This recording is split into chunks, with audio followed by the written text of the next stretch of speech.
I want to do something that will take South Africa by storm.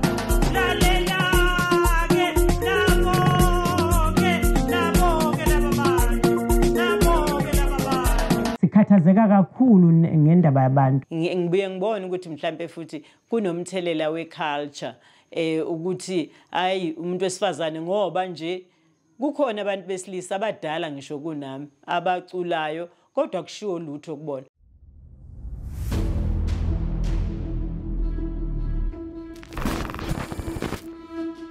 In fact, I am Mrs. Olpa Nkosingiphile Silepe Mambata. In fact, I hail from Eshowe. Then I had to move to Newcastle through marriage.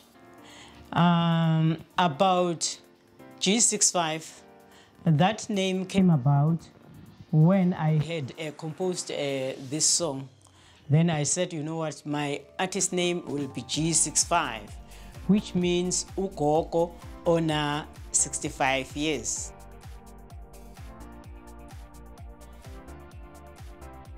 Empeleni ngingathi nje umculo uyinto yami. Ngaba umculi nje ungaba uconductor womculo wechoral isikhathi more than 35 years and ngawufundela ecollege eMadadeni.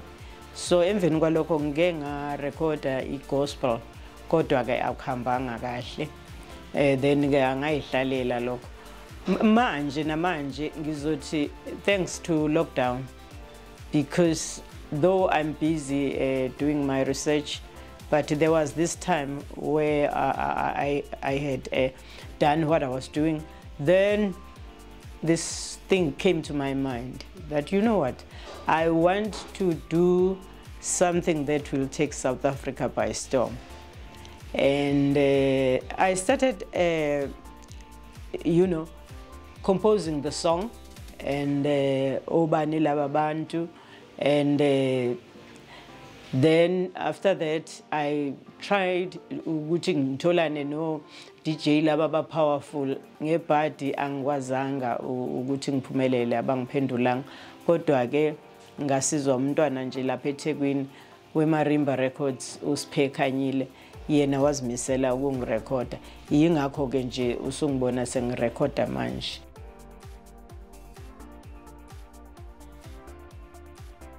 Bengakubekanga ntombi yami elokhuzeni emqondweni kodwa kwakukhona ukuthi ngilwele ukuthi le single yami ibe yisingle ezodla eshisa ichord. Engempela ke nakho kwenzekile nangesikhathi ngiintroduce nje lapha kwi-video clip ngasho ukuthi ishisa ichord ngoba ngase ngizwile ukuthi ihamba kanjani.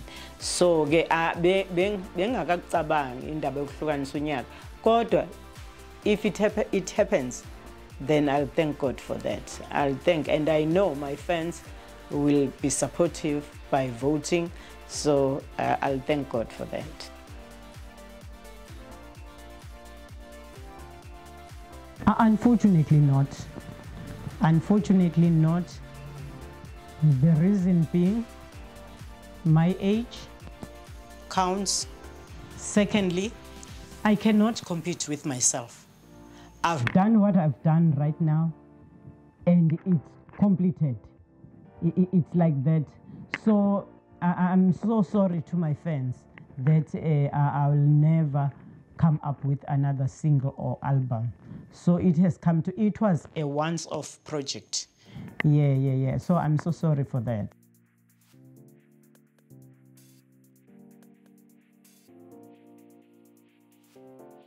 Ngizobhukwa kodwa hayi endaweni zobumnandi ngoba isimo sami se-age yami asingivumeli.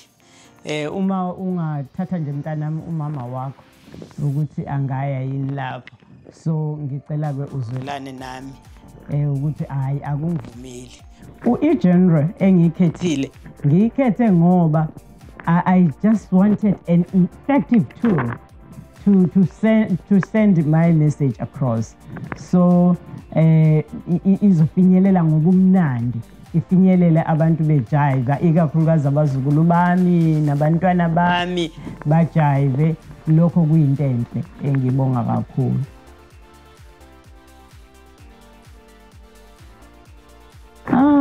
Ngikhumbula njengoba ngisho nje ngithi ngikhumbula ngina 6 to 7 years kukhona umuzi wakwakunene, so babe bejwayele ngalezo khathi ukwenza ama-birthday omzukulu wakhona. Engingamtshena khona yayingaqali iphathi ngingakafiki ngizojayiva, kodwa ngina 6 to 7 umama angigeza ngigqokisa angiphelezele hayi ngifike ngibakhombisa, kodwa ngebhadi-ke namhlanje angisakwazi-ke lokho. So ngumuntu okhulele enkonzweni umntanami. Nekhaya bengi-UCC lapho bengikhonza khona, ngiyisekhwayeni yebandla. Umculo nje into engiyenzile kakhulu mntanami, hayi ukuthi ngiqala manje.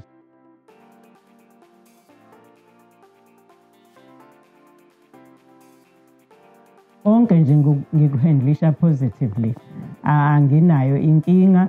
Ngimukela mina konke okushiwoyo, ngoba okunye even mhlawumbe okunye noma ku-negative ngizofunda kukhona, kube khona okuhle engikukhiphayo. So nje ama-critics ngiwamukela positively, akukho lapho engiphatheka kabi khona.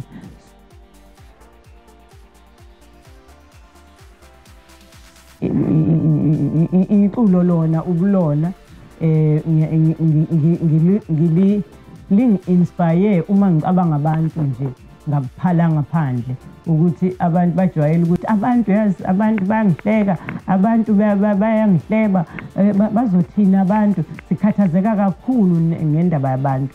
Nami nje mntanami, I wouldn't be here ukuba bengifocuse kubantu, bengizosaba ukuthi abantu bazothini. Kodwa-ke uNkulunkulu ekhona uliphumelelisile iphupho lami, ingakho namhlanje kunje.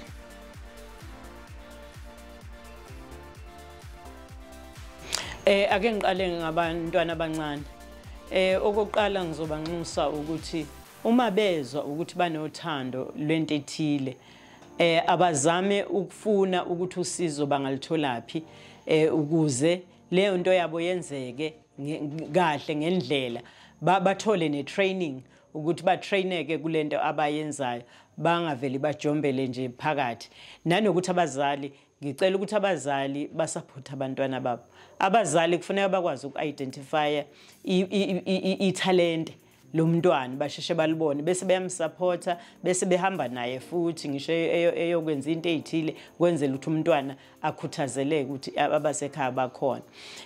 Kulaba abadala ke Nkosi yami, laba basabayo, ngiyacela ukuthi ake bagqabule amaketango alokhu kwesaba, engingakwazi ukuthi ngempela kusasa kuyosisiza ngani.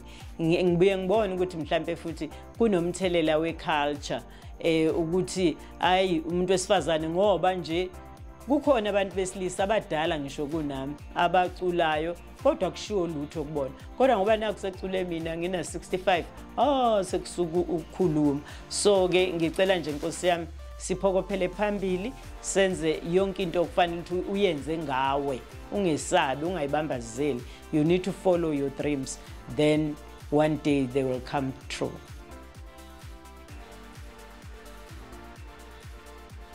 Facebook, I am Olpha Silepe. Olpha is OLPHA, Silepe is SELEPE, Olpha Silepe. Bese kuthi ku Instagram G_6_5. Bese kuthi ku Twitter ngingu @G65. Ngicela ukuthatha leli thuba ngibonge kakhulu isupport engiyitholile kuma South Africans onke. Ngithi ngiyanibonga kakhulu, ngicela ningakhathali nakwabanye nenze njalo. Lokho kuyinto eyoyisa izwe lethu phambili, ukuthi nomnotho walo ubonakale uthatha esinye step wenyuka. Ngiyabonga kakhulu.